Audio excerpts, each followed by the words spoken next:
who are sitting here with us. They are very excitedly going to watch the match just like we are. You'll watch it from there. You'll watch it on your screens. I'll be watching from backstage. It is going to be high adrenaline. So please put your hands together for our lovely special guests who are here.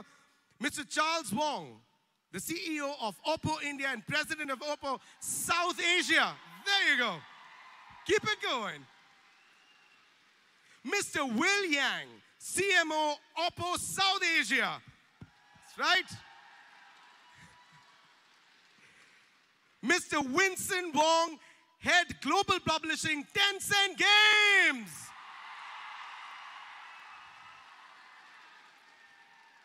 Mr. James Yang, Director, Esports, Tencent Games. Mr. Anish Arvind, General Manager, Tencent India. And Mr. Jayesh Ranjan, Principal of IT, Government of Telangana State. Please give him a round of applause. I would like to thank you, and I would like to thank you, and I would like to thank you, and welcome you to the Oppo PUBG Mobile India Series Grand Finals. You met our special guests, we've met you, you've met me. My name is Abhish Matthew. Are you ready to meet our stars of the night? Ladies and gentlemen, I give you the top 20 squads. Top 20 squads of India!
of souls to the dreamers. You just saw 80 of the best PUBG mobile players of the country right in front of you. And you're going to be experiencing their fastest and the most fiercest matches they've ever played. If you're excited, I am going to throw it open to the professionals who are going to be telling us about the match strategies. They're going to be telling us about their predictions. Let me give it to our lovely analysts. Take it away. Thank you very much for that. I am here. I am excited. 575,000 players and registrants have come in, and now only 20 players remain to write their name amongst the stars and make legends of themselves. And my fellow astrologers or co-casters here today to help me talk about that. Of course, let me introduce them. I am Lestrado. This is Humanist. And of course, Asarai. How are you doing today, gentlemen? I'm doing great. I mean, can you imagine? This atmosphere is absolutely amazing. I've traveled around the world casting multiple titles on almost every continent on the planet. I've never seen a cultural phenomenon quite like PUBG Mobile is here in India. Yeah, I mean, when you talk about a whole nation that comes together and plays a game, it's absolutely beautiful to see, you know, people so united and so passionate about it. There's nothing short of a phenomenon that we're seeing here on our hands today, and I'm so glad to be sharing this experience with you guys. But let's go and talk about the format. Let's get this nitty-gritty just out of the way so we can focus on the games. Let's talk about how exactly this tournament will play out. So, first place winners, of course, will win 500 points, rather, of course. And these are the matches that we're going to be seeing. We're going to be seeing Erangel, TPP, Sandhawk TPP, Erangel on FPP, and Sandhawk on FPP, and then Erangel back on TPP. So, let's break it down. We are also going to be seeing 500 points for the first place winner, 395 points, which is a little bit of a step down, and 350 for the third place, and so on and so forth. But what I did want to talk about is, of course, the match format. We have TPP, FPP. We're using both of those game modes. And, of course, the winner of that gets 1 crore, rather, which is obviously an insane amount of money. Yeah, and you pointed it out already, you know, you're going to be able to see more of FPP, which you haven't really seen during the online qualifiers. And you're just seeing here how much prize money is at stake. That is a lot 30 lakh.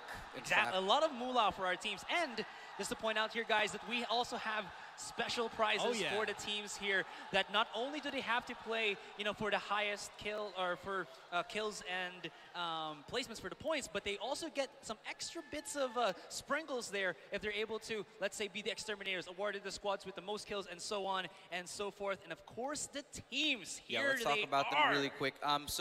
Each team gets 20 points per kill. So this is really one of the factors that I did want to bring out.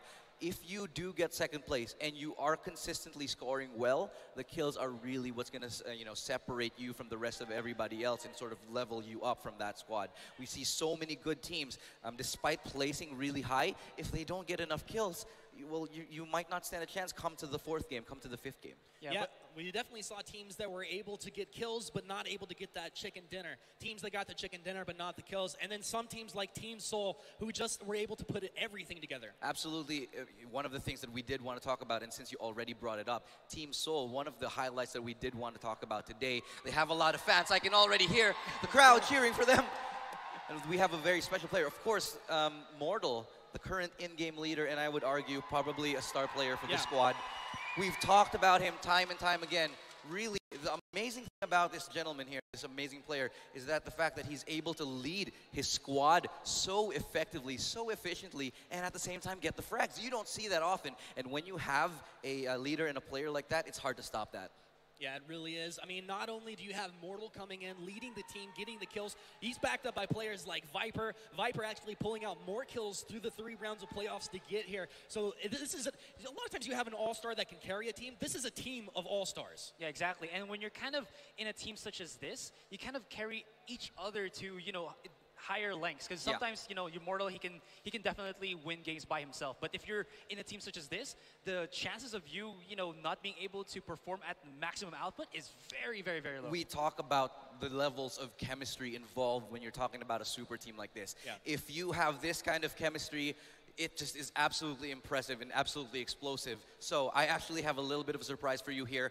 We had an opportunity to sit down and chat with the members of Seoul. And of course, you want to see more about them. So check this out. It's coming up on your screens right now.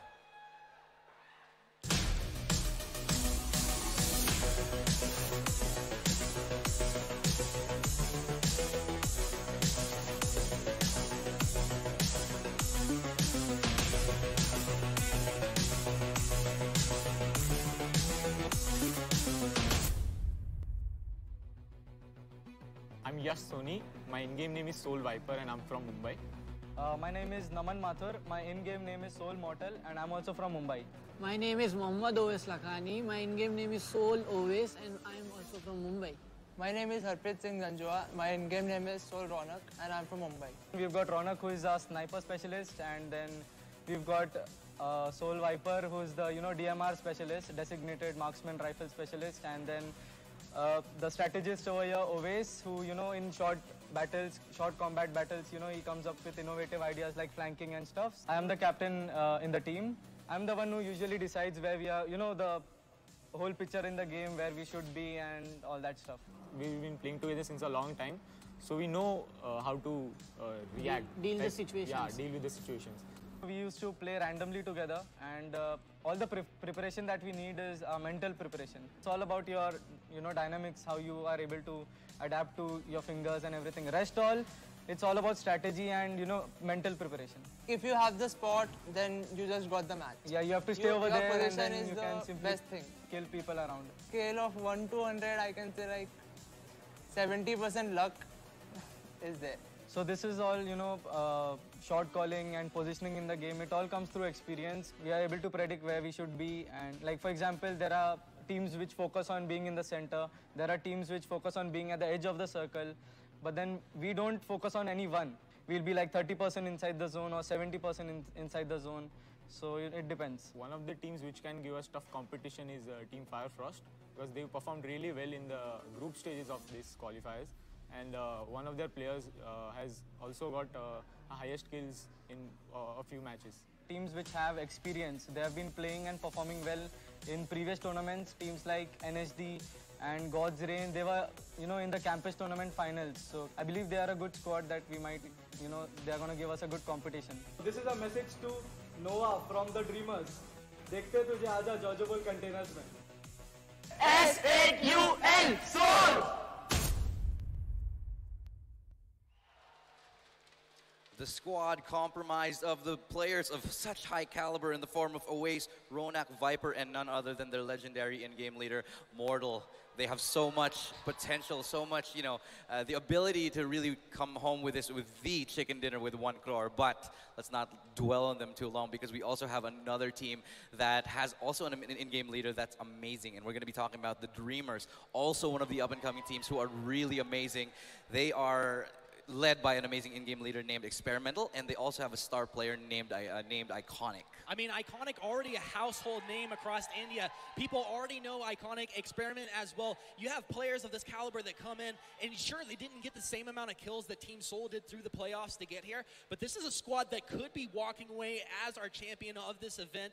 A tough seeding round, maybe putting them down, taking only 41 kills over those 3 rounds, but there's a lot of strengths that they bring to the table. Yeah, and this is actually something I want to point out, is that one of their strengths is actually, it kind of sounds weird, but nerves. Something that I was able to ask them is that what is the thing that kind of made it difficult for you to get to the online qualifiers? It's nerves. But then what is the thing that you want to do once you get into a game? Be as aggressive as possible. And I think this is just something that they keep on doing, so that they feel more comfortable in the game. And it just kind of sets a tempo that this is a team that wants to keep going, wants to keep improving, and it just shows that they're one of the teams right now that we are supposed to be looking out for as this best of or round 5 rounds start. And you did mention they are a team that are looking to get over their nerves, and one of the best ways to do that is to build momentum. They seem like the team who's really good at capitalizing on the momentum. Sorry, We'll get there. Excuse We'll get me, there. I All am good, just all losing good. it. But they are losing.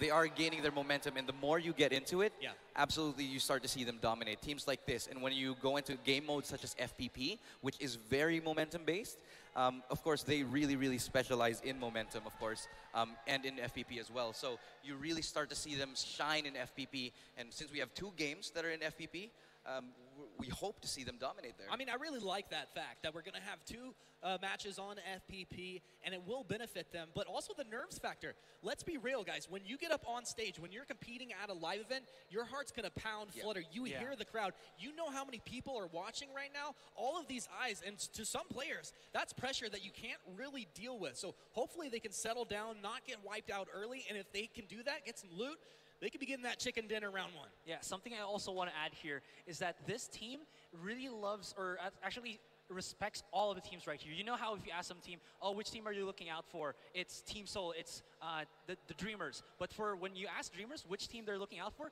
it's everybody. So you know that every single one, even though they might not seem, like a threat to them, they will give them the same respect as what they would have with Seoul. This just means that they're going to be playing to the highest level with any team that goes against them, when they meet them in Erangel or even in Sanhok. Yeah, going back to a little bit of a point, the thing with this tournament is that we do have 2 FPP games. Yeah. And the absolute beauty of that is you see such a change in the dynamic of how FPP changes the game, how TPP changes the game. There's a lot of tactics involved that changes, that sort of evolves dynamically as we start to see the growth in the players and the game itself, right? So when you have a team like the Dreamers who is sort of paving the way for the FPP scene, we have to see how the other teams have to adapt when playing TPP and FPP as well, right? I mean, you have to imagine that these teams, all these players and teams, have done a little bit more FPP practice, knowing that there's going to be 2 rounds here in this event. But definitely, if that's where your comfort lies, then you're going to look to try and place very high in those rounds. And we have to keep our eyes on it, because if they're not placing high in those rounds, something's wrong with that team. But I think what's interesting is a lot of these teams here in India, they classify themselves as aggressive teams. I mean, I think probably 75% of the teams, when you said, what is your strengths? It's coordination, it's aggressive play style, and that's going to play off for them. Yeah, and that's an exciting meta. But as one of the teams that we want to keep an eye on, we actually did manage to somehow sit down and have a chat with them for a little bit. So check this out. We've got a little bit of a special preview while we did talk to Team The Dreamers.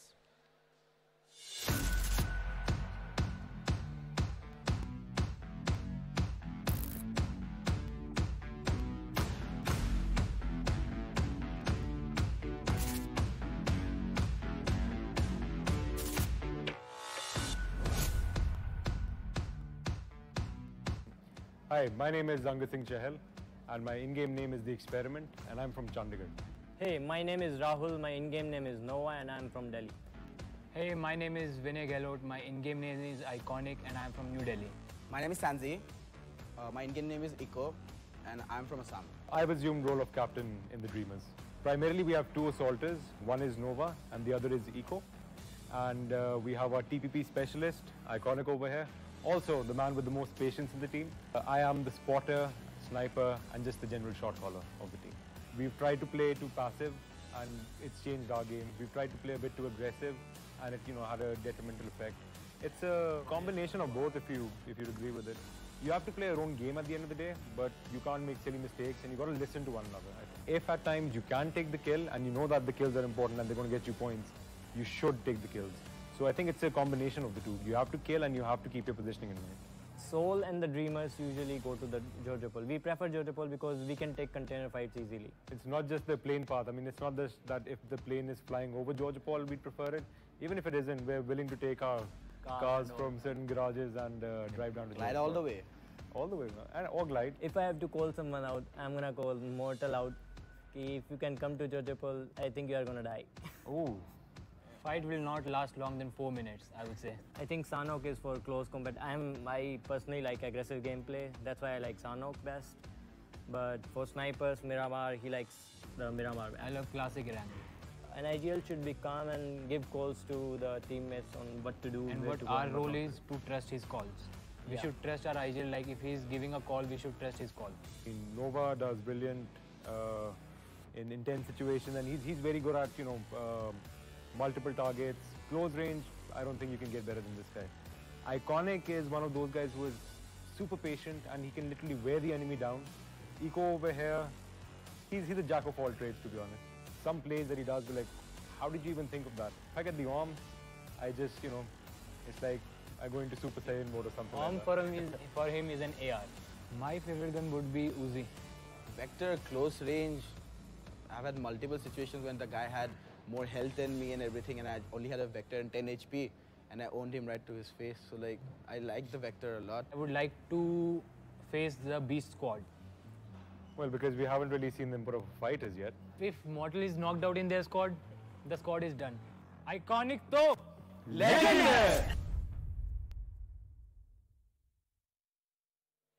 You heard it from them themselves, and we are so excited to see how they perform. So many great standout teams here, and so many great underdogs as well. And for one of the other teams, I wouldn't even say they're an underdog. They're actually potentially one of the favorites. I did want to talk about one squad, namely Squad 99. Team Squad 99, there we go. And they are composed of Pratik, 12th Lion King, Psycho, and of course Matrix. Fresh off of PUBG Mobile Campus Championships Finals, where they came in second place, narrowly clutching it, almost coming into the victory, but unfortunately didn't happen for them this time. Well, I mean, you mentioned that they took second place. That is no small feat. Definitely. You had to battle through a crowd to get up there. Second place, almost coming in number one. But I think the key thing to mention here, they actually lost one of their players, and they brought in Psycho from Clan Soul, potentially making him that much stronger here at this event. So you had a team almost taking first place, now with Psycho that much stronger. Yeah, and speaking a little bit more about how they kind of interact as a team, you did say that a lot of these Indian teams, they like to be very aggressive. One of those teams is actually Squad 99, but the thing that kind of separates them, you know, among the rest, the thing that defines them is that they actually set roles on their particular players here, so they kind of have a bit more of versatility in certain scenarios wherein if they're going to go for long-range fights, for mid-range fights, they have that one person to kind of, you know, deal the business, so to speak. Right. And they're also a team that, if during the interview, they talked about how they also kind of experienced being left with only one player at the very start of round 2, and still survive at one of the final ranking teams there, and you know, we're still able to get into this one. So that was a really important lesson for them, that I think, like, you know, aside from being able to be versatile in being offensive, they're now also understanding how to be versatile at being as a defensive team. Yeah, and you managed to talk about this somehow. We did have a new player coming in, and that's Soul Psycho. Yeah. We don't know how it's going to play in yet, just for them, because as you know, once you get used to a new squad member, there's always this phase where it's like adjustment, and you either pop off and you make like legendary changes and you just do insane things, or you kind of start off a little bit slow. Of course, we're hoping for them that they're going to be doing absolutely phenomenal, but looking at the current standings of where they were, they managed to come out of the qualifier with 50 kills. 20 of them were from Matrix, who is the endgame leader, and Psycho is still obviously adjusting, so he sat on 8 kills and Pratik was on 5. Yeah, 12th Lion King also taking in 17.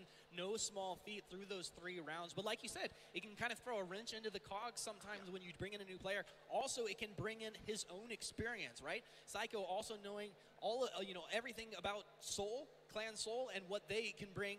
So you're going to have these strategies mixed together here, and we're going to see what they can do. Yeah, and speaking of teams also that have just come from the PUBG Mobile Campus Finals, we do have another team that did place among the finalists but did not make it, right? Yeah, God's Reign coming in as well. And God's Reign, actually one of the teams that performed pretty well. They got 54 kills for themselves. Manu leading at 21 kills through those 3 rounds of playoffs. And did we mention, guys, I don't know if we mentioned this, there were 400,000 games of PUBG Mobile played to get these teams up here on stage. Is absolutely crazy. Okay, it's a game of high numbers here, and when you've got 400,000 games and 575,000 participants, it's definitely no laughing matter here. They are also playing for a large prize pool, which is 1 crore, so this is definitely nothing to, you know, turn your head at, or, you know, because this is something that we are in this stage where we're sort of defining where we are in esports here in India, and the fact that we're able to do this and do it so ubiquitously through PUBG Mobile is an exciting time. I mean, we've talked about this a number of times. Because of the fact that you can play PUBG Mobile on your phone, it's so exciting that you can pick up a game with your friends anywhere you are. Let's say you're just hanging out, just play a couple of games, and then you see it everywhere here in India. Yeah, and because we are in the earlier stages, again, this is just like everybody's kind of like trying to establish their names in the business of, you know, PUBG Mobile. So we already have, like, you know, members such as Soul, as Dreamers, but I kind of wanted to go back a little bit to God's Reign. I was able to kind of ask a little bit to the team, and one thing that they kind of, I think, kind of started to blossom out of them in their thought process is that they relish in quality combat. Yeah. Which just means that they kind of really live for those, again, aggressive fights, because they're an Indian team. They really like to go for as much bang as possible. But in any case, they like to be just deep into the nick of it all, just so that they were able to kind of, how do you say this, evolve as a team. And this is something that God's Train has done before in Campus Championship. They weren't able to, get the highest, but, kind of as time goes by, they will, and maybe here. I think that's a really important thing that you just mentioned, Asarai. The ability to evolve on the fly at a live event is really one of the most important things. Like, you know where some teams are, like, they prefer to drop in, right? Yeah. They just prefer certain zones on the map. There's a certain way that they like to rotate. And if you kind of get a beat on exactly what they're looking to do, you get one step ahead, and suddenly you're knocking out one of the top squads early in a match. Yeah, I mean, especially if you go down early, that sets you back here. When you're a top squad and you're looking to win the title, you definitely need to be placing consistently in the top 5. You need to be never dropping early. Yeah. And so we have yet to see how that will apply because, as a team, you never want to be sort of sniffed out. If you play the same way again and again through every match, somebody's going to figure out, take you out early if you're a threat, and then obviously the game will change from there. Absolutely. Yeah, that's why it's like PUBG Mobile is a mixture of games. It's a battle royale. It's an FPS. It's a TPS, and at the same time, it's like, how do you say this? It's also like a battle of minds, wherein you have to strategize where you're going to be able to go. Because if you, like you said, if you drop on one particular place, let's say Pachinki all the way, and everybody just knows you're going to drop Pachinki, you're Let's gonna get them early. Get them early, exactly. But then maybe where you rotate, you just have to be that, strong as a bamboo, flexible as a bamboo. And your communication on team, I think we can't understate. Little love bit from of the banter crowd. there. Thunder from the crowd. We can't understate communication and how important it is, because if you land a shot, right, if you weaken someone's armor, you need to be able to communicate that with your team. So if it's time to push, when the time is ready to go, as the circle starts to close in, if everybody knows, hey, we have advantage, you go in confident. If people move in holding back because they don't have that knowledge, suddenly you're not playing to your full potential, and maybe you're getting wiped as a squad. Yeah, and speaking of pushing the envelope, we actually also have one team who is really starting to ramp up nowadays. One of these teams actually did start a little bit lower on the scoring. They didn't do phenomenal. They did okay. But they are a team that has been growing a lot and doing like a lot better than people expected, and that's the team, the Punishers, actually. So they are comprised of, let me see right there, Crisis Striker, God, and Batman. Yeah. With names like that, you better be able to live up to it, and it seems like they are currently doing that.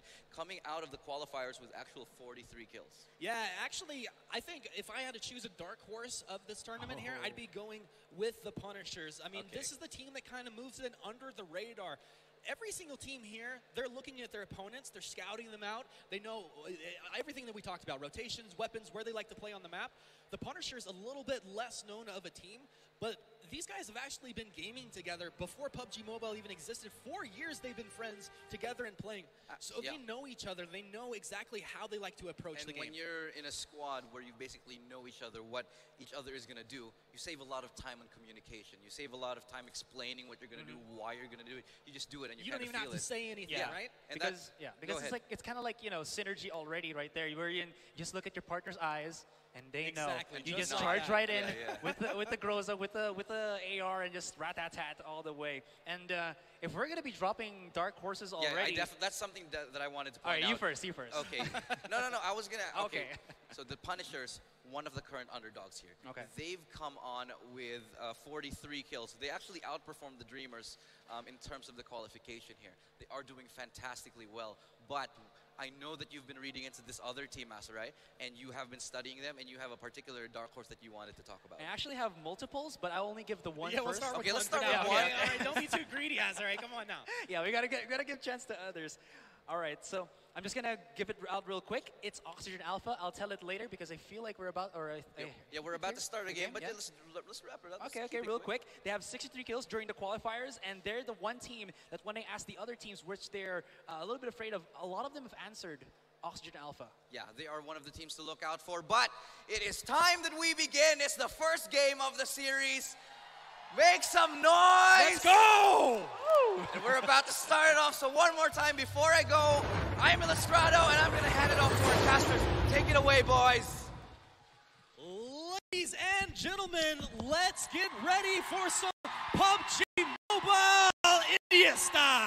Yeah, we're we're sorry for that. A little bit of delay, but here we are. Oh, we're starting on the eastern side of Erangel already. So we might see somebody going a bit cheeky, maybe starting off for military base. We have seen a couple of teams during the campus championship actually just go there by their lonesome, nobody contesting them, and it was kind of weird to see. It's kind of weird to see. I mean, when one squad lands in military base, if nobody else lands there, you're pretty much on your own. You're on an island.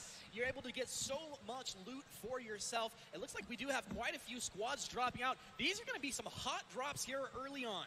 Hot drops early on. I mean, going on to that Southern Ireland down there doesn't only is the military base, it's also Novorupnoye. So it's a really good place to kind of, after you go for Novo, you immediately go to military base, contest the people there, and if you're successful in actually beating out that squad, like you said, you're set for the entire game already in terms of that juicy loot. Looks like Team Arrow headed over towards Milta Power, and they should be uncontested in this early looting phases. But we do have 3 squads, 5-13 as well, moving down towards military base, and this is going to be heavily contested early on here. As you see, Team Slay Conquer just getting up some early loot here as well with squad. This is a pretty dangerous situation. Yeah, it's actually Firefrost, Slay, and Punishers around that Novorupnoye area, so it's gonna be very, very heated in a short while. Can't wait for that one.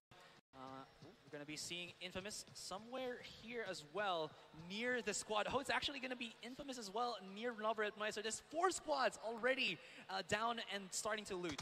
Oh. Yeah, this is crazy how close they are. Shots coming across the first damage here in this championship. Sax taking good damage, or God actually taking early damage here. And they are immediately going to just scramble away, not get the best of loot. So I think that these teams, again, we are just starting right now. They still want to be able to save a lot of their members until the later stages, until the later circles, because it's not going to be, I guess, a wise decision if you lose someone so early. Yeah, you can see the Punishers start to just back off and turtle up after taking that early damage. It does a lot to your mentality where you want to play defensive after taking that early damage. You're not feeling so confident about moving in as aggressively. Now there starts... Oh, giving away some items. So not really the juiciest of loot for that outer side of Novorupnoye. Here on the side of Infamous, they're kind of on a running spree for the meantime. The problem with this routing for Infamous, though, is that it's kind of very dry bones. There's just a little bit of compounds right there. I think that they should just straight up go to maybe straight up to military base. Maybe just go for one compound first, get a weapon, and then straight to military base. If there's nobody there, then they're able to, again, get those really good loots. But for the meantime, interesting to see that we haven't really seen any fights when teams are so close together. Yeah, they're so close together, but I think a lot of these teams also got to read. They know that their opponents have dropped down. If they're not ready, they're not going to pull the trigger. These guys are professional players, and they know exactly how far they can push their boundaries. And everybody also, you know, we should mention, once again, we said earlier, that at this live event, if players have never been on a stage before, nerves can definitely play a factor. And you might just back off and play a little more cautiously than you otherwise would in your day-to-day games. Day-to-day games. Also, Firefrost, one of the teams that I was about the same as one of my dark horse teams. They were only formed a month ago, but guess what? How many kills they were able to stack up during the online qualifiers? 55 kills. I was gonna guess 63, but I would have been wrong on that. It's all good. It's all good. It was very close. Yeah. Well, we do have a Team Funky Monkey over here with BSUD as well, and this is no big deal for them over here, taking it slow, trying to get some vision from the second floor of this building. Conquer drops down, actually just kind of flanking around with this team, making sure they're getting all the loot out of these buildings, not missing any weapons here early on. Yeah, definitely. You kind of want to start with weapons, and of course, really good attachment so that you don't have to work around those recalls. And straight up, we have the first drop of the game. A lot of teams looking for that yellow smoke right there. And it is right to Team Soul. I mean, come on. It's like the team favorites. You couldn't ask for a better drop for Team Soul. You can't ask for a better drop. Is anybody else there to actually contest them? Nobody. Team Soul actually drops at the warehouse area of Georgia Paul uncontested. So they're going to get themselves some pretty good dang moolah at the very start of this, very start of game 1. Yeah, I mean, there's so many factors that come into this. Hey, is that Mortal? We have some Mortal fans here in the crowd. Let's cheer for him as he tries to get that first objective. Oh, maybe he's going to throw the nade to bump it out. Not sure if that still works, but... I think he can just vault play it out over. here. If anyone's going to get it, it's going to be Mortal here early on. But yeah, the guys, they got to get the drop and make the action happen here early on. So a bit of a mini game within inside of a game. Yeah, true. They're trying to figure out how to bump this out. It's a small bump, but not quite enough to get that down. Yeah, I thought you could actually vault over top of that just to get into the... Slowly but surely. Yeah. What was that, 3 or 4 nades so far? Yeah. For the meantime, they're still struggling. Nobody is actually punishing them. This is interesting because they're kind of laser focused onto this package, and this is like the prime time already to get kind of the one up against Seoul, but nobody is that aggressive earlier on. We are seeing a lot of the teams, again, replying to it, that they are super aggressive, but for the meantime, nobody is touching anybody here because they are afraid to lose at the very start. And what was the difference from rank 1 to rank 20? I think there's like a 480 difference in points. Yeah, I mean, it's a major difference. Yeah. You definitely want to be placing top 5 minimum if you're one of the teams that's going to be trying to walk away as our first place team here of this championship. But as we kind of get an idea of all the teams moving around, you see teams 17 and 18. That's Funky Monkey and Squad 99 respectively, as they're trying to just get positioning on each other. They continue to all loot, but they're just not clashing just yet. 53 seconds left onto that clock, so our first micro here, Blue Zone, is about to collapse, and we'll see if maybe around that time that these teams will start kind of going for the engage against each other. You can see right now, Squad 13, Team Firefrost looking around the opposite side of Georgia Paul compounds because they know that somebody is at the opposite side of this one. Somebody's over there, right? Yeah. And again, we did see a while ago during one of our show matches that the teams do really like to, the term that I like to coin for it is gatekeep around the zone area. You do like that term. I do like that term, and it just shows that some of these teams really like to go for that particular strategy because it's kind of easy to employ. All you got to do, stand near the safe zone, and then see opponents coming outside, scrabbling away from the microwave, and then, beat the... Look at the northwest corner of the circle here. I mean, we're going to have so many teams clashing. Honestly, we might lose a couple squads here very early on here in this round 1.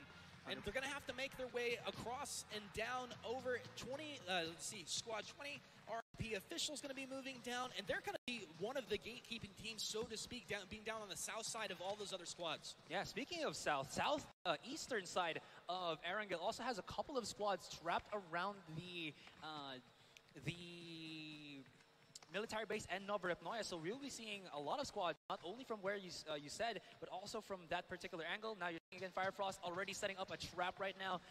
Beast here from Team Slay is pushing a little bit forward, maybe hoping to spot out Firefrost for the meantime, but that's not going to happen. Still, these teams have not yet found each other, and I'm not saying that romantically, I'm saying that in a combat type of way. Yeah, I'd have to assume that's not the angle you were taking on it, but for the teams that do have defined roles as their leaders, their aggressive players, their carries, their supports, you're going to hang somebody out to dry almost as bait. So shots will get fired, it's going to reveal where your opponents are standing, and then suddenly your team's able to take free shots knowing exactly where your opponents are. 100%. There is a drop right here that has an MK14 and a Groza. So you got yourselves a really, again, super beefy weapon at the start of this one. Close encounter combat is going to be so easy when you have that beast of a weapon. And I don't want to be the team to go up against Infamous at the very start of it. Now you're seeing some of the teams right now start to move. Move a little bit, all right, a little bit of a bump right there. They're figuring it out, Hey, maybe just got their driver's license, no big deal. Team DSUD now very mobile on the map. Actually, 2 cars they're going to be able to get around the map with. And these guys, I mean, we'll see if they actually got out early. AWM has spawned out onto the map as well. I got to say, I love our crowd right now. When they see what's inside the package. They get so excited, right? So excited, exactly. You see an AWM, and it's almost like you got it yourself. Exactly, because like if you touch that weapon already, you know that you have the golden goose, it's just gonna give you the golden eggs, the eggs being kills, tons and tons of kills. I got a golden ticket. I got a golden ticket. Love that song. Mortal sneaking around here. He no has big deal. I mean, these guys really have nobody that will be contesting them early on. They're gonna be fully looted out. Yeah, level 3 vest, level 3 helmet as well. I mean, that's really serious. He has, aside from that, M249 and a KR98, so you have yourself basically a jack of all trades. Actually, I would say master of all as well, because you get yourself the close range rat-tat-tat and then the long range sniping with those particular arsenals in the hands of Mortal. And still going back here for Firefrost and Slay. Look at Firefrost. They're basically like a predator.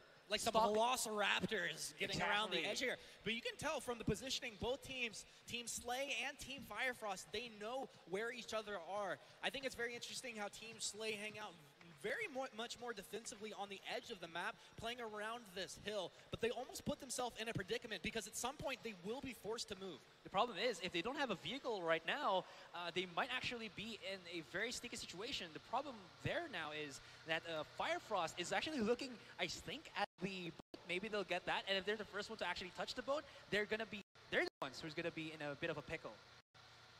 They're going to be very exposed to Team Slay. 19 still going, bumping around, and we see ourselves a flare gun being dropped out. Not sure which team actually called for this one, but everybody's going to be spotting this out. Yeah, everybody's going to be spotting this out, but also it's kind of an interesting time to be having that drop down because all these teams are starting to make those decisions about where we want the position on the map, and that can kind of throw a cog into things. You have to be making that quick split decision here in this moment. That's true, but I think the earlier you kind of call the flare gun, the better, just because you don't want to show anybody when you're super close together where you are. It's basically a death sentence for yourself, but in any case, there, I think it's on the bottom left side for Team Immortals for the meantime. But now, as you can see, like you said, there's a lot of teams rotating already. Funny enough, we still didn't see anybody from Georgia Pool actually fighting each other. They basically had like a neutral agreement where we're not going to fight each other, maybe just later. A little ring around the Rosie, not ready to fight just yet. Once again, Team Slay, they just, maybe they think they're playing a King of the Hill mode over here. There it is. We have ourselves Squad 10, No Mercy, able to pick up the AWM. I think this is a different AWM. Yeah, this feels like the second one on the map. Oh, look at that loadout. Groza, level 3 AWM. This guy is fully stacked. Yeah, Team No Mercy absolutely decked out right now, almost as decked out as Team Soul was early on in the map. So as these guys get in, it's going to come down to positioning, skill, landing those shots, and accuracy. And the longer this game progresses, the more items these guys have. And I feel like once we kind of break the ice with that first fight, everybody is just gonna just have so much loot. We're not gonna kind of miss anything at all. In any case, we are seeing Squad 7 pick up an AUG, as well as a couple of items here. Firefrost able to find themselves a Dacia already, trying to scramble away. Oh, almost hitting the tree there, but you know what? No, they're expert drivers. Expert drivers, no big deal for these guys. I mean, also the thing in PUBG Mobile, not too big of a deal. It's just you don't want to get slowed down out in that blue zone, but they're going to be fine. Look at these guys flying around here and just trying to find that positioning. Team Soul, I feel so scared for the first squad that runs up against Team Soul right now. Absolutely decked out, and the confidence these guys are ready to exude and get in and just lay some people out. Yeah, they're actually rotating around Pachinki already, which kind of, I would say, depicts what they want to do is kind of go a straight line in the middle of the map, maybe look for a team that's trying to go into a better position, and maybe look for a fight already. Because again, we do have 20 points for kills, and those aggressive teams, if they're able to win as a 4-man squad and those fights, it really helps in terms of the points. Yeah, Red rocking a couple of ARs here for himself. He's looking for that mid-range, just move down, mow people down. And we'll see, Oxy definitely one of the squads coming in that everybody had their eyes on. I think when we talked about the favorites of this tournament, this is definitely going to be one of the top 5. 100% agree. And they were the team, again, like I would remind you guys, that had 63 kills during the online qualifiers, second only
they need to actually go aggressive into this one.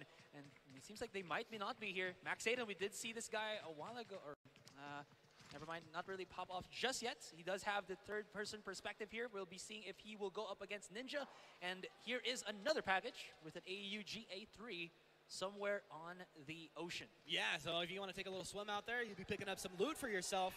Now Sol, Ronak up on top of the roof here, continuing to just look for opponents, but there's actually nobody home over here. Oh, I like what Sol is doing right now. I feel like because they knew that there was a couple of squads on the barn on the side of them, they immediately rotated somewhere down below so that if anybody actually rotates with a vehicle, they know where someone's going to be forced to move. Exactly. They can predict where they're going to be going to and then just, you know, have an easy mode. So intelligent. Great PUBG mobile players and intelligent. What a combination. That's true. Now we're seeing a couple of teams right now. That is the Punishers and NSD just across each other. Of course, NSD right here having the Obi-Wan Kenobi, as I would love to say it, the high ground. The high ground never slowed down Team NSD. They're slowing down over here. They got to live up to their name.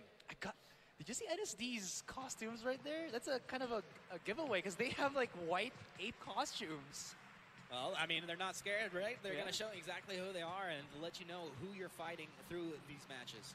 It's true. Right now, we are seeing the Punishers here still keep an eye out onto their opponents. This is really good for them because they're going to be able to punish them. But something that's also good here for NSD is that they have vision on the bridge. And you know how at the very start of PUBG Mobile, that a lot of teams kind of like just go around the bridge because it kind of naturally falls as an easy area. It's a choke point. Exactly. Right? Like a lot of players, and so you can mind yourself a little bit. You think, is there a troll on that bridge? Hey, maybe you're looking to fight a troll, but a lot of people end up just swimming around, and it's going to be coming down to, is there someone there? Do you have the angles? That's true. Do you have the angles? Man, this has been such, like, this is like the Wild Wild West stare-off. We're in both RIP official as well as Maximus Alpha is just staring dead in their eyes. Nobody has pulled. You're playing TPP. All you have to do is you hug that wall. You can look around. You know exactly where someone's coming from, so there's no reason to really force yourself out. If this is FPP, you have to stick your head out to get that information, and suddenly you're playing a little bit more dangerous style. But these guys, they can just back off, right? That's true. I mean, I'm excited to see FPP for the meantime, but for later on, you did see a while ago, Infamous was able to pick up another package. There has been a really good amount of packages that the teams were able to pick up. Nobody was a bit afraid. And I love it. Every time Mortal gets shown, people just kind of I don't even know. As soon as the crowd chanting, you just know that Mortal's driving around somewhere on the map. Mortal continuing to just kind of get a little more vision for his team, scouting out. They're really not scared of anything just yet. And they have to know that all these teams are in a very similar situation. They're going to be pinned down or someone just trying to find that spot and kind of camp right now. God's Reign near the vicinity of the stare-off of Maximus Alpha as well as RIP officials. So this could be a three-man tie here, or a three-squad tie, as now the zone, they're actually underneath the red zone. So whoever is outside got to go indoors and be careful right now. RP Ninja and the other members right now of RP officials trying to throw the nades, maybe go for a knockdown and then go for the push. But again, like you said, this is going to be TPP all day long. All day long, red zone not really a problem. Both teams inside the building. Now, it's not like they wanted to be forced out anyway. I'm really curious, as you said, though, as God's Reign, one of the squads playing in the Campus Championship earlier, these guys, they have this live tournament experience. They know how they want to play, and if they can kind of get in third party, they can force one of these teams to make a move. Definitely. Although something very cautious for them is that they're really outside of the area. So if they're wrong with their timings, they might actually be the one who's going to be pincered in. We're seeing here again, once again. All right. Our server really loves to show us Mortal right now. Yeah. Let's see what. Don't back off of it. Yeah. I mean, still the items that he has is what we saw about 7 minutes ago. He still has the M249 and the KR98. And anyways, here comes Frostfire pushing up to where the other teams that we've been seeing just stare up once again. So we might actually have a four-way right now in this particular area. I mean, turn it up a notch. It does feel like Firefrost is going to walk headlong into God's Reign, though, if they're not careful. I'm not sure if they're moving in because they have the knowledge or if they're just moving to try and get a good angle on the other squads. Firefrost start firing over towards the buildings. They don't know that God's Reign is there. Man, just a little bit of a cuff onto the shoulder there, and God's Reign is primed and waiting. You can see right now Firefrost. Oh, they're fighting each other out. Back away. There it is. Action with the DP, getting good damage, trying to just drop down Snake in the grass here a little bit, but Fire Frost, they'll stay on the other side of this hill, not revealing himself. We're going to have a full standoff here. Gotta be careful here. Even though there's a really good amount of defilade or cover for Frostfire, there's still a lot of nades that can be thrown by God's Rain. That is so scary as you see a lot of damage come out. And now RIP has vision on both teams. They know what's but up. This gives an opening over here for Maximus Alpha. They can move in as RIP starts to fire out. Let's go Ninja trying to fire from the high ground, getting the damage out here onto Fire Frost. Fire Frost have I think that was a Mon that dropped down low over here. Such a dangerous predicament. Blue Zone's going to force them in as everybody gets closer and closer to Danger Zone. They're charging in. They're trying to get out of a sticky situation right now. This could be Frostfire's time to shine a little bit. They should be spawning God's Rain on the other side, but they don't want to get pincered in. They're going to keep pushing on forward, maybe go for a better angle for the meantime, but this is so scary for God's Rain, even more so for Frostfire. Oh, Team Soul! This could be bad. Okay, I think we're going to have our first action actually from Soul as they're getting in proximity of an opponent actually at this point. This is the closest they've been to a team, and they're moving in on the Dreamers. This is one of the other teams that we talked about as a major favorite here of this tournament. Still no kills on anybody, but you can see right now the members on God's Rain side is so low. One tap could be it. And the problem right now for Frostfire, they're actually on the down low. They can't. God's Rain doesn't have the information, right? Because they'd just be raining down damage from above. This is a major advantage to have the high ground like this. It's true, and it's very scary here because I've been in a situation where Frostfire is. You kind of have to. I don't know what the other term is for this, but you have to Skyrim your way up there because you have to learn where the rocks are to kind of get up and up. Yeah. And you can actually, if you make a mistake, slide all the way down and maybe even take damage and even show your position to your opponent because of the drop sound that you do when, you slip up, trying to go up. Now there's the multiple factors that Team Fire Frost are fighting against. They have to get the positioning, they have to deal with God's Rain, and they have to deal with the circle, which is closing in. This is between a rock and a hard place right now, and tough decisions have to be made in this moment. Man, we thought that game one would be a bit more passive. It was passive, but then because they were all passive, they didn't Looks know. like Carol getting the knock over onto Phoenix no. as well. A lot of damage coming through. BSUD mowing through. No Mercy is actually onto the side here. You can see Squad 10. That is No Mercy. In any case, there is so many people around this vicinity. And I feel right now that God's Rain is spotting out Frostfire from down below, swimming. EXO down! There's the first kill! There we go. Look at God's Rain taking nice damage down onto Fire Frost. Fire Frost going for a little bit of swim because they have no real way to get themselves up onto the map. There's actually no good approach for them right now. The only upside right now for Frostfire is that the zone, the circle, the safety is actually super near them and it's still inside the water, so they can just swim all the way up there. If they can just dodge out their opponents, maybe they can find themselves some sanctuary. In any case, you are seeing Squad 14, the Dreamers, just go for the drive-bys, do a little bit of damage, but not really going for the full-on commitment. Now we're going to have Iconic trying to get the damage down. Iconic gets the knock, looking for more, hides behind the U.S. Damage is coming from all sides here as multiple squads have lined up. Iconic still peeking out, looking for more. They're surrounded. There's Team 14, 16, 9, 9, and 4 over here. Everybody's starting to converge. Iconic wants some more. It looks like he can see Buttman forward. Damage down. Iconic able to get Iconic taken down. Huge damage coming back the other way that Iconic could just not deal with. Now, looks like Ninja has the position, did not take damage as he moved forward, looking for the push on Squad 11 over here, which is Team Slay. Team Slay will be potentially forced out here as Conquer, really, he's so low on health. So, some of the teams actually know the members of Team Slay are already knocked out. It's only up to Conqueror here to actually bring it back up as the members of RFP Official are still pretty high in terms of the numbers. And on the opposite side, Squad 6, Maximus Alpha, have not left their positions. They haven't moved! They haven't moved. They are, are they the owners of this building? I think they have. We got to ask them for the papers, but they should have it.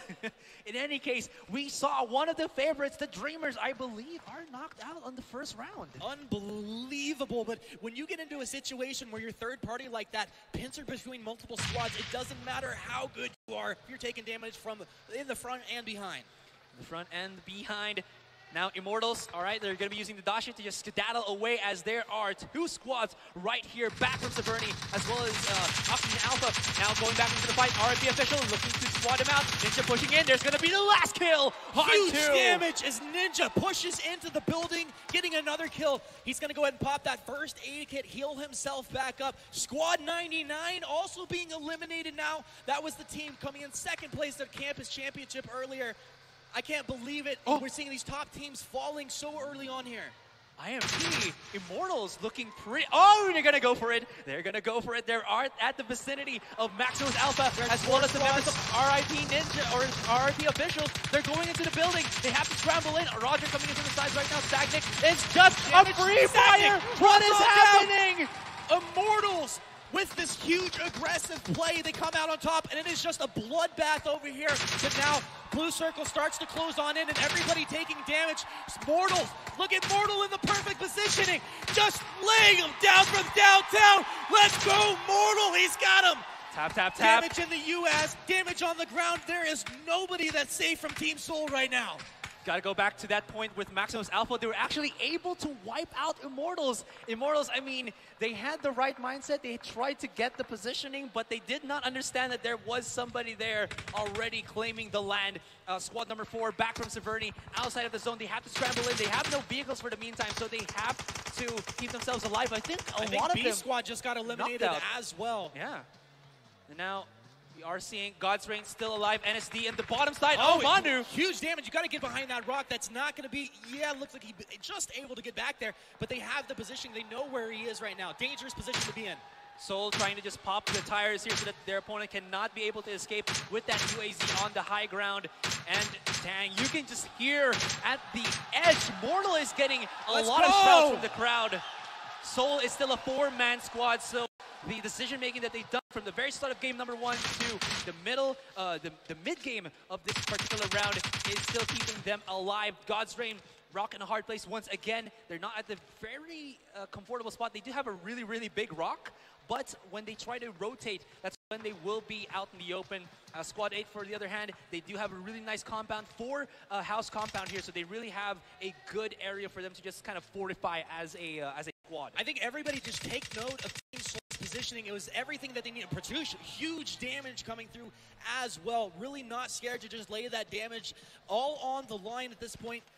Back from Severny actually getting eliminated right here, just leaving us with very few teams at this point remaining as this circle gets tighter and tighter in. I think Team Arrow, the closest to Team Soul right now, but Mortal not scared of anything, running across open ground here. He's pushing. They know that they have to take out the members of Team Arrow right now if they want to get a really prime position in getting into the next zone, and the zone is now closing in. Teams have to scramble for the meantime. B Squad do have the advantage for people that are pushing in here. Oh, he got left behind! No! He got left behind as the US just goes in. Manu is just mowing it down. Raitush is trying to run away here as members of Arrow are just out in the open being mowed down by Manu. I think he's going to get dropped down. He is dropped down indeed. Manu just going to town here, not holding anything back in the most important moments here. Firing, gets another drop. He gets a second one, and this is looking pretty prime for the members. And look at this one! From the bottom side on the ocean, the B Squad is still alive. God is keeping the dream real for the side of the beasts. Oh, looking like Team Soul have turned into snakes there as well. They're not going to be revealed just yet. Now taking the shots over at Team 6. They have the angle. They have the weapon advantage as well. Mortal not holding anything back here in this moment. Only 2 kills, but has set his team up for success right there, right now. Everybody is here. There are the nades just being thrown up. We do see that the members of Maximus Alpha have kind of taken quite a bit of damage. Throws out a little bit of that Molotov for cover.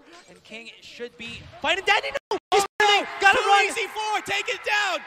He made a mistake. Omega is down for the count. Using King that first aid trying kit. to heal up, but in this moment, you have to be so careful if anybody can get near you. Right now, Soul, we do see OIs. All right, it's the other member of the Soul Squadron here, pushing a little bit, using that third-person perspective with the prone to just keep on pushing. And look at this, the slither of the snakes going in very close to Maximus Alpha. Yeah, these guys, they're going to be as sneaky as possible, smoke grenades where you can, but everybody knows where their opponents are at this point. Uh-oh, King taking good damage as it comes in, straight ahead. So that's Mortal. I think Mortal was spraying there, able to land shots. Patouche, he's going to hang out behind this rock as well. Once again, Mortal, he's really not threatened at all. Yeah, the problem now for Max's Alpha is that they're throwing out the smokes in general directions where Mortal is thinking, okay, you're going to be around that area, we're all around, I'm just going to fire some shots, and he's actually connecting those shots, which is very scary. You can see Max's Alpha trying to skedaddle away from their own smokes, which is pretty interesting to see. You see shots going down into the water area as well, because this is actually where B Squad has been hiding for like the entire last 5 minutes, but they haven't been able to get the hill. Oh! Mortal moves on in, huge damage coming on through. This is tight quarters. There's nowhere to maneuver. Mortal getting down low. God's Reign has great position as the damage comes on through. God's Reign looking at full health. I mean, look at these guys. Everybody from Seoul is low on health. NSD has been eliminated. This is what it all comes down to in this moment. God's Reign, the team sneaking in here at the end, maybe potentially ready to take down Team Seoul. The problem now is, how is Team Seoul not clustered in by these two teams? They should be seen to kind of moving around. But Mortal! M249 spray down! What is up? Mortal goes wild with the weapon. Oh my gosh, he is just carrying Seoul right now. How is this man unstoppable? Throwing some nades in. I mean, there's damage coming in. There's AR damage. There's nade damage coming in. There's nowhere to hide in this moment. Arrow is down. I think we're down to Do our they know last... that B Squad is down there? I don't think so. I don't think so. Last 3 squads remaining. Seoul, B Squad, and God's Reign. Okay. Ever so slowly. Look on a knife's edge here. Ronak taking good damage as God Reign firing out of that smoke. Look at B Squad. They're trying to climb up the mountain, but they can't because it's way too slippery. They have to just pray that that's where everything closes in for them, because everything's going to be forced down. Manu. Okay, he's going to be shots right now. There is some cover for Seoul and the... Oh, that nade went top! Oh! That nade was so good! Obi-Wan. He takes out 2. Kobe. I was about to say Obi-Wan, but that was he's Kobe. done with PUBG Mobile. He's going to the NBA.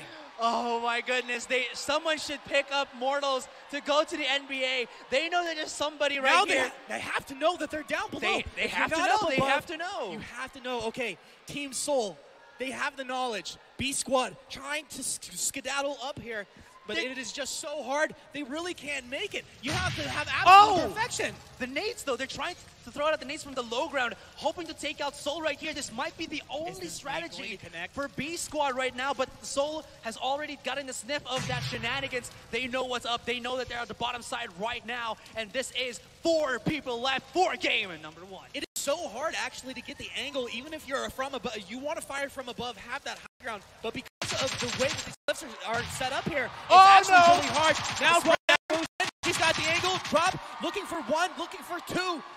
Shroudy, he has the angle on him. Shroudy down 40% health. He's firing back and forth. Ronak taking damage. I think the only thing that's keeping him alive is that Mortal does not spot him out with his own POV. So the meantime he's doing is just throwing out the nades, hoping for the best. There it is. Once again, Ronak, the Molotov is burning down. This is not looking good at all. God's Reign is, or rather, now they're moving up, trading the damage back and forth, and they're going to be able to get it all! Winner, winner, chicken dinner. Round 1 coming through. What a matchup. A clutch play for Seoul, and B Squad making a huge misplay there, or rather not just having a good position at the bottom side. Wow. Honestly, that game was absolutely insane. Oh. Yeah. Congratulations, Team Seoul, indeed. They are absolutely insane. All right. How was that match? Awesome. Congratulations.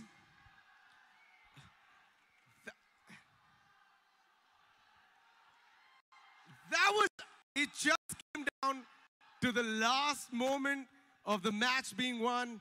That was incredible. Team Seoul. Team Seoul, where's Team Seoul at? Congratulations. All right, I have a question. Was the decision to not go ahead and interact with anybody up till the last end game? Was that a decision you guys made? Let me come over there. Or was that just like you were driving around quite a few? Hello, everyone. So the only major decision over here was to, hold the compound and stay, 30% inside the zone. We did not go to the center of the zone, but then we held, 30% inside the zone. We were there, and then we decided that even if there is a squad, we are going to push. But luckily, we did not have a squad at any moment. You guys were there till the end. What I really liked was when you guys were crawling, Mortal kept it low and kept his scopes really low and kept going. You guys got like 3 kills back to back once you entered the last circle. That was an incredible play. Is this a strategy we get to see throughout the entire game, or now you guys be planning something else? Something else. Yeah, it seems like you guys are having fun. Ladies and gentlemen, once again, give it up for the match 1 winners, Team Soul! We'll see you guys after a very short break.